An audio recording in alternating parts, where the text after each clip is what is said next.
Good evening. Join me on the walk, on the search for Tredwells Railway. I'll tell you more as we carry on.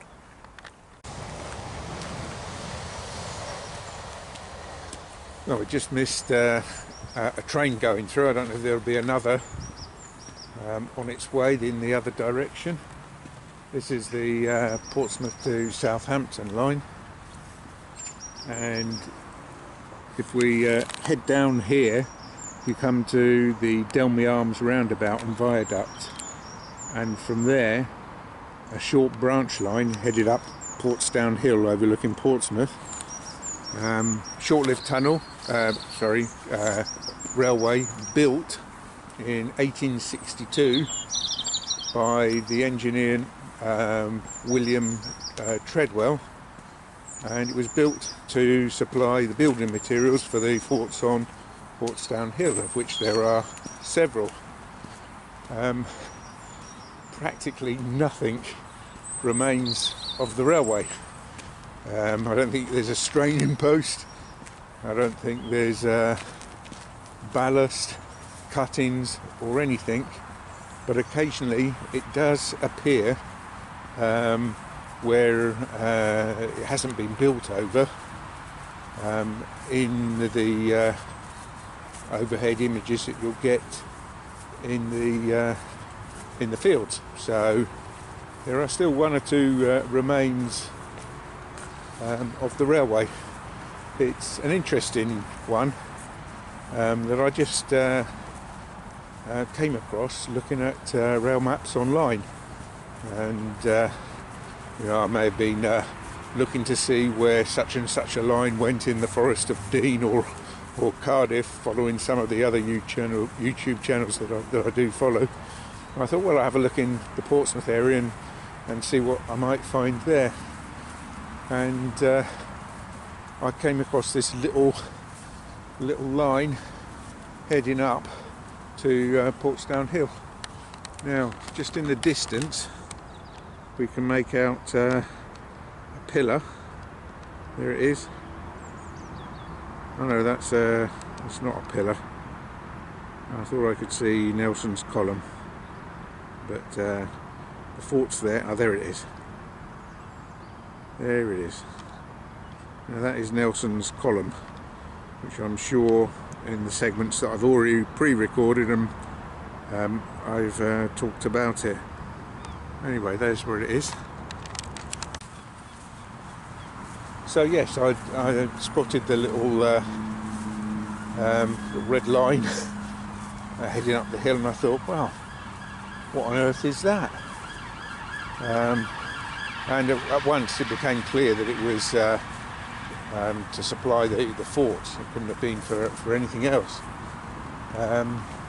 So I dug into it a little bit and found, I think, an article on it on the Fareham Historical Society, because we're actually in the borough of Fareham. Although we're overlooking Portsmouth Harbour, this is in the municipality of Fareham. And I thought, well, that's interesting. I'll have to go back and see what I can find. Go and walk the walk, which I'm doing now. Then later on, I came across. I think I had a conversation or an interchange of comments, shall we say, with Bob Moore at Pathfinder, and he said, "Oh, in the Armouries Museum at Fort Nelson, there's a bit upon the fort there." So anyway, on this trip, I noted it down as one to do, and went back and dug out my the notes that I'd previously made, and there was a little bit more in it than I realised. It's known as Tredwells Railway, and the railway was built by, or commissioned to be built by William Tredwell, an engineer famed for many works, and he built the railway here. And if you go and look, follow his name in the internet, you'll find that he appears as the engineer in charge of building one of the main railways in India. Well, it turns out he didn't manage to complete it because he fell ill and passed away, and his wife finished the railway off on his behalf. What a woman in the 19th century in a foreign country, doing something like that. So I thought, oh well, this is great, really interesting. I thought, you know, I'll have a stroll out. It's mid-March, St Patrick's Day, I think the 17th, is that right? And it's been a sunny day, one of the few they've had this year so far. It's a nice breeze, which is very cool. And I've probably got, well, the sun's still up, but I ain't got much time before it's dark, so I won't be going too far. And as I say, there really isn't much to see. There were some interesting parts in the exhibition at Fort Nelson, which I've recorded or photographed, and we'll insert all of that afterwards. It was quite interesting, really, I have to say. The museum is well worth visiting. I was struck because right now we've got all of the problems in the Middle East, and there they have the Iraqi super gun. Quite amazing. I'm sure I'll find pictures to insert. So yeah, this is a part of the hill. I mean, I grew up on Portsdown Hill essentially, but this is a part of the hill that I've never been to before. It's a gentle slope up to this part of the hill, and it's not really affording me views over the Solent at the moment. I think because it gradually rises up and the highest point of the hill is much further on. So I'm not sure how much I can really walk. I know you can hear the roar, maybe you can too. We've got the M27 which is crossed over this lane as it goes up the hill. We'll see how far we can go. I'm not intending to be out here for too much longer because I think the light's going to fail. Oh well, I'll bring you back in shortly, I'm sure. So reading from the article that I find, I'll put a link in the description. It says, more interesting than that is that the road crosses the path of a little known abandoned railway. The branch went from the Delmy Viaduct to Fort Southwick and is known now as Tredwells Railway. Trains mostly arrive from Fontley Brickworks to help with construction of the forts. The evidence is there, but you'll miss it if you're not looking for it. Well, I haven't seen a straining post so far. And then it describes the route and some of the evidence that you may find. Quite a lot of people out here walking dogs, but no sign of sleepers, ballast, straining posts, telegraph poles. But I mean, there wouldn't have been much really, because it was a short-lived railway, probably lasted about 5 to 10 years at most, I guess. That's an interesting one. I don't know when the line was actually taken up, but once the forts were built there was no use for it. It's quite clear. Anyway, we'll bring you back a little bit later. Well, we're just rising up now, and you can see the Isle of Wight in the try and focusing. The sun is just about to set. That's the main council offices in Fareham. or it's one of the tower blocks that's in Fareham, near the roar of the M27. We must be parallel. I think the railway would have lined up or gone across by now, so I'm not sure how much further I'll go. What is interesting here is the gentleness of the slope. It would have been a steep incline, but it would have been possible to do. The article I found tells you that the building materials, the bricks, etc., would have come from the brickworks at Fontley, but further down the line, you've got the Bursledon brickworks factory, which I briefly visited last time I was here, or maybe the time before. Perhaps that was in use then, and some of the materials were brought up from there, maybe. You never know.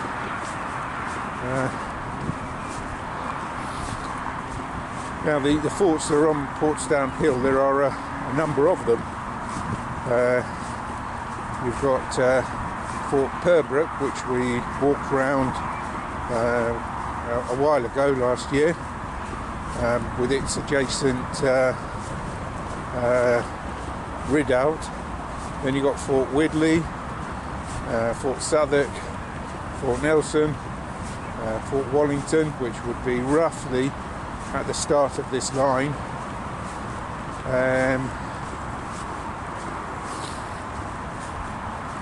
And they were built to defend Portsmouth from fears of the French, which disappeared as the 19th century went on, and the forts were never actually used in action at any time.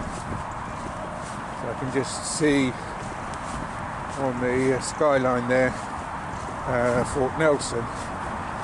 Now the fort itself is the only one that's named after a figure. All of the others, Pembroke, Southwark, Wallington, are all named after villages that are nearby. Now, Fort Nelson was named because immediately by the side of it is the first Fort Nelson. So the one that everyone knows in London was built much later. The first one, which I'm sure I'm going to show you in a little bit further down this video, was built on top of Portsdown Hill. We've seen it from a distance. I'll show you the pictures, and maybe there's a video clip in there too, so you can see what it is. Now this was built by paid for by the crews of the fleet who fought in the Battle of Trafalgar.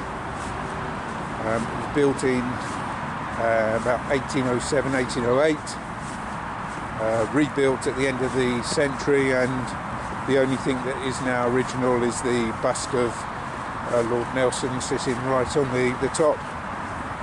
So it looks like I'm coming to the end of the path here.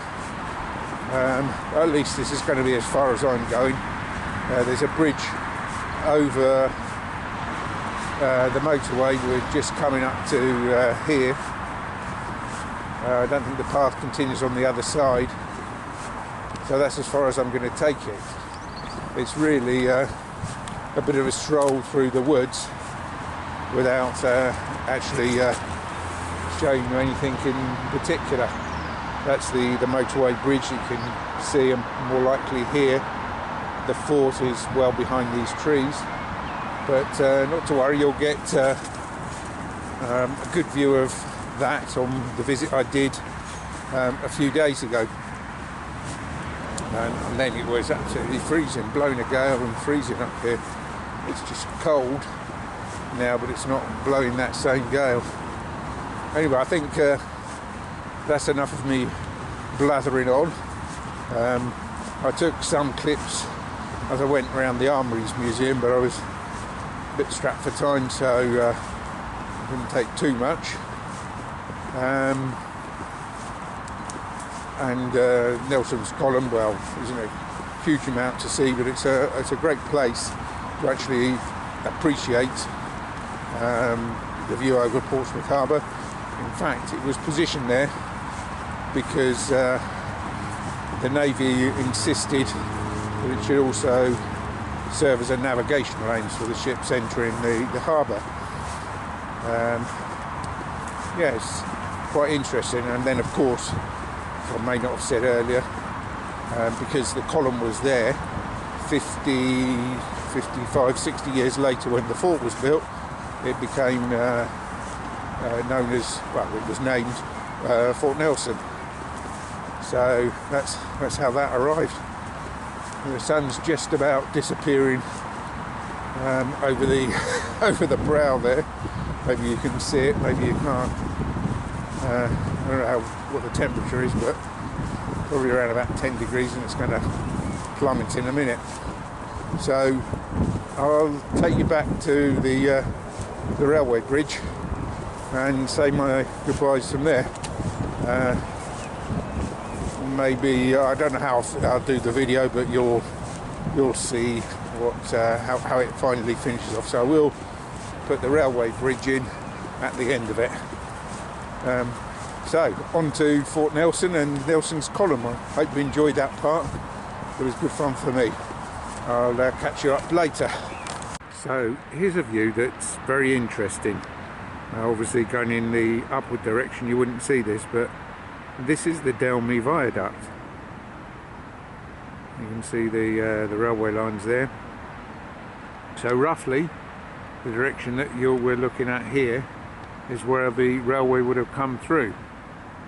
That's really quite interesting. I didn't realise there would be a route. The notes that I talked about, the article that I found, says that there is a cutting that can still be found, and it must be most likely down there, and it says it's very steep banks.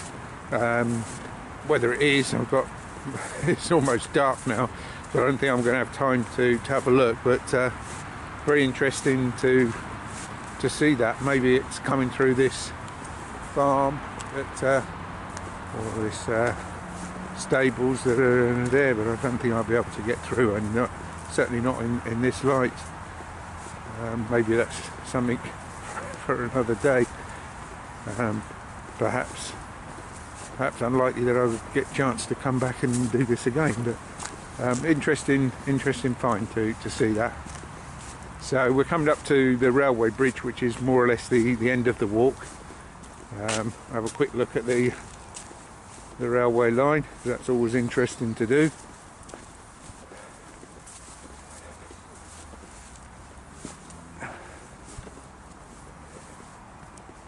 So this is the line heading over to Portsmouth,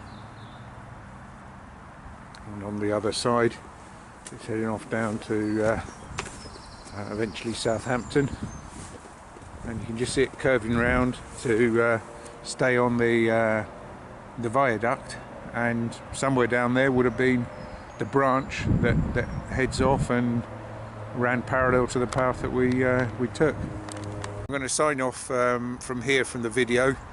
There will be more that either you've just seen or just about to see, depending on how I edit or don't edit it. Anyway, it's been a nice walk out in the late evening, bit of fresh air which I've needed, so we'll leave it there. Hope to see you on another one soon. Cheerio.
Good morning. We're here at the Armouries Museum at Fort Nelson, and here is my guide for the day.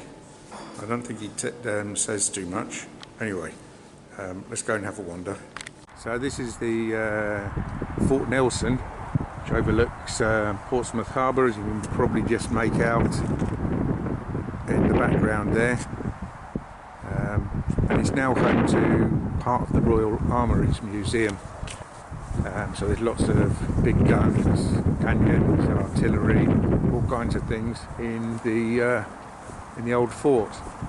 I've been here. Well, I just joked with with the girl in the entrance. Last time I was here was last century, which is actually true, but it's still coming on to 30 years ago. Tower you can see at the background. Hopefully we'll go a little bit later today. Is the very first Nelson's Column. So here you go, Fort Nelson, very, very similar in its construction to Fort Pembroke, which we had a stroll around previously.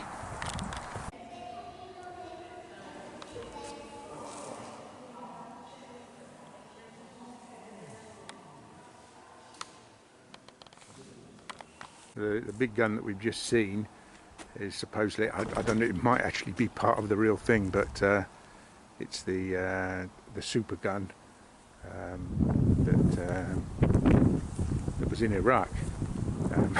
I don't know if it's the actual one, and of course it's quite topical really with everything that's still going on many years later, as of today, in the Middle East. So we're in the central area, and I want to go down into the tunnels and have a look at the moats if I can, and see what they've got on the construction of the forts, because there's something interesting that I wanted to have a look at on that. So we're on Portsdown Hill overlooking Portsmouth Harbour. It's actually in the neighbouring borough of Fareham, just crossed over the boundary, but essentially it's Greater Portsmouth, even though that doesn't actually exist. And there's quite a wind, so I don't know how much you're hearing of me. I wasn't expecting to see railway track here. Look at this gigantic gun.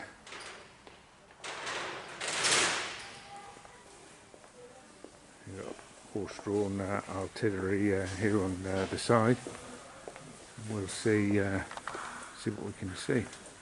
So I was talking about the super gun. This is quite interesting. I'm just going to read the information board. It says, this is the breech tube of an experimental gun 46 metres long. The projectile would essentially have been a gun-launched rocket. Baby Babylon acted as a test bed for the larger board Babylon supergun, designed for Iraq by engineer Gerald Bull. Many European companies, including Sheffield Ford Masters, produced parts for these weapons. Test fired in 1989, and in 1990 British Customs seized an entire consignment, including this item that was to be shipped to Iraq. British journalist Farzad Bazoff attempted to uncover the story behind Baby Babylon's special propellant. Iraqi authorities executed him after convicting him of spying for Israel. So, who'd have thought? This story rumbles on even today. Artillery from very early right the way through to more modern. Here's another gun by Gerald Bull, manufactured in Austria.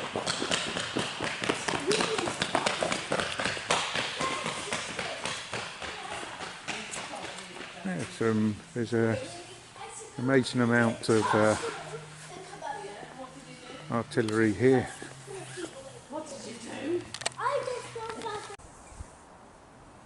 So these would have been for delivery of munition, one assumes. There's a truck at the far end. So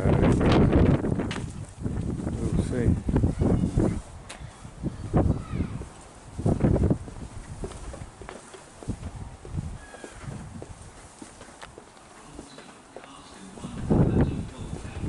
The track heads off down here. I don't know we can see. Down the main tunnel to the batteries are in Carponiers. Some kind of conveyor belt for delivery of perhaps weapons, maybe material. And of course, we used to come up here when I was a kid, not to this particular fort, but to Fort Pembroke, and they're all of a similar arrangement. And we'd come down here, and they were abandoned down these tunnels.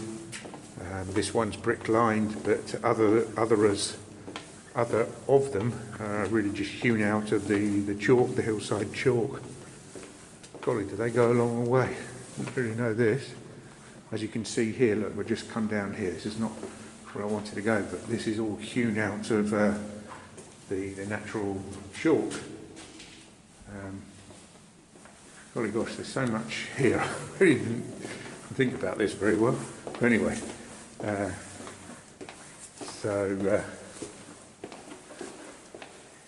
the lamp room to our right.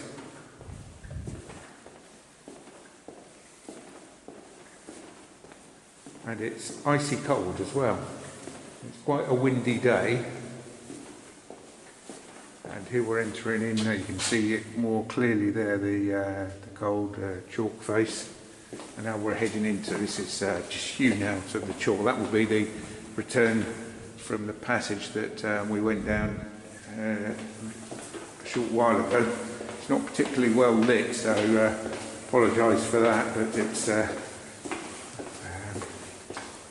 not going to miss the chance of coming down here. Golly gosh, this takes me back well over 50 years. I mean, when we would have gone to Fort Pembroke, they were just abandoned. So they were open. Eventually, though, they did become vandalised, and or started to become vandalised, and they were eventually shut off. But for a period of time, we could come up, wander everywhere that you could get to. A real adventure for I don't know how old I've been, probably about 7 perhaps. But amazing memories, and going with my dad as well, and maybe 1 or 2 others. The Northern Carponier. Now these, if I remember well, or rightly, will head out into the moat. Yeah, looks like they do. Well, I don't think they'd have gun guys like this into the moat. You know, we're right down at moat level here. We can see out, the camera will focus in, perhaps it won't. I don't think there's any easy way for us to look out. We'll just wander up here for a second. The Northern Carponier. Yeah, I think there's some bigger windows here. So the idea behind these forts was that essentially the French invaders would come from the north of Portsmouth. These forts to the north are totally hidden, you can't see them. And the first thing they'd come to would be the moats. And if they were brave enough to come down here, then they'd have crossfire all the way down all the sections of the moat. And they were considered, even by the French back in the day, to be impregnable. And of course, they didn't come, and an understanding, the Entente Cordiale, I think it came to be known as, was signed between the French and the British, and we became fairly close military allies.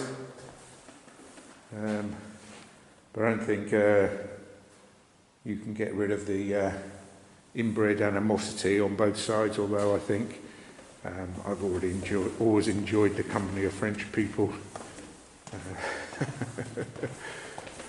And they're the same, it's the same, it's inbred. Centuries of fighting has led it Credit to this. Amazing stuff. The Flanking Gallery, it was called.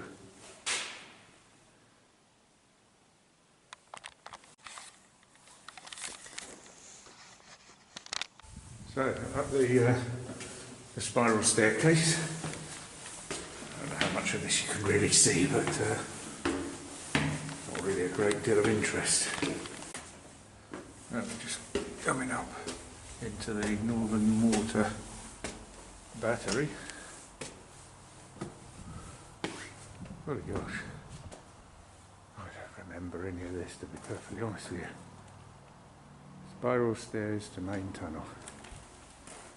Parade, viewing area, firing steps. Let's go have a look at that.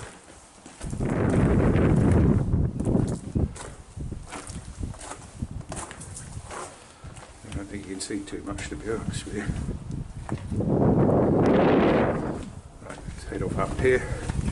Golly, there's a wind blowing through here. There's the parade ground. See Nelson's column poking its head up. Of course, this was a chain of defences that stretched right out across the country, in particular around the main naval centres and other places.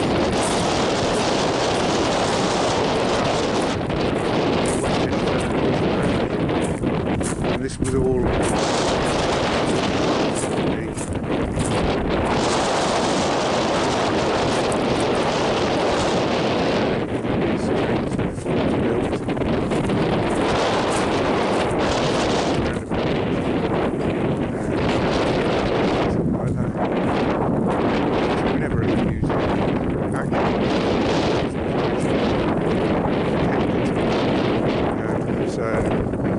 they became known as the Palmerston Follies. So how was the fort built? Well, it's mid-19th century. The works were contracted to a railway contractor called William Tredwell, and he built a railway to bring a lot of the materials up. At that time, well, I think you don't think photography really existed. This is this print here on the wall is all that really remains. There's a tantalising view of the track and a tunnel, and in the background, if I just bring the camera in towards it, you'll see the chimney and smoke bellowing off the train coming up the hill. Well, in fact, you can actually now I look at it again. You can see the carriages. Can you see them? Yes, the wagons. You can see the wagons. That's all that exists. Whether it was exactly like that, I don't know. I wonder. And you can see where we're looking at. You can see Nelson's column, which predates the fort by a good 50, 60 years.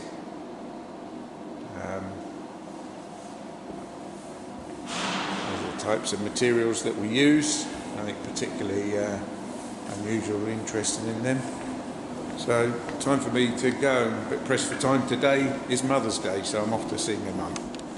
So that's the visit. Now looking over Pacific Harbour, you can see the Spinnaker Tower, the Millennium Tower, that was supposedly built for the turn of the millennium.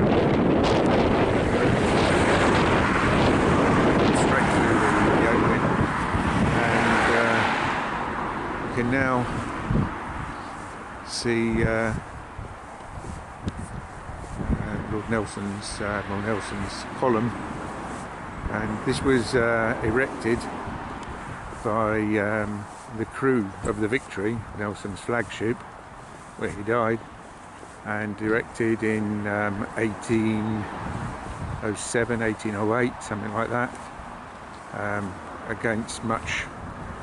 It took a while for the Admiralty to be convinced, but eventually it was erected here, funded by the crew, overlooking Portsmouth Harbour provided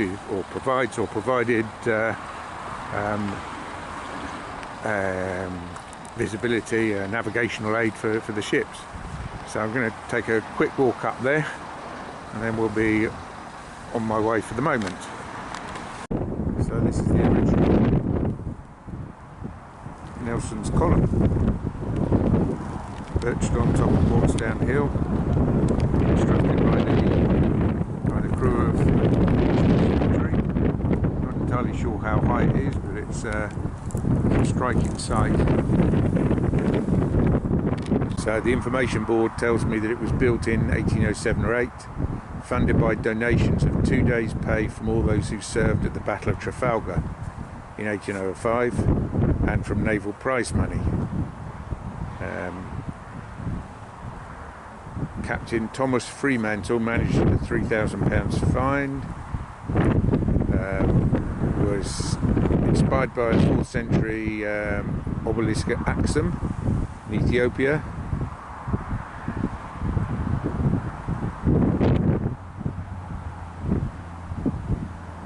The monument we've just seen has been rebuilt in 1899, but the bust of Lord Nelson at the summit is original.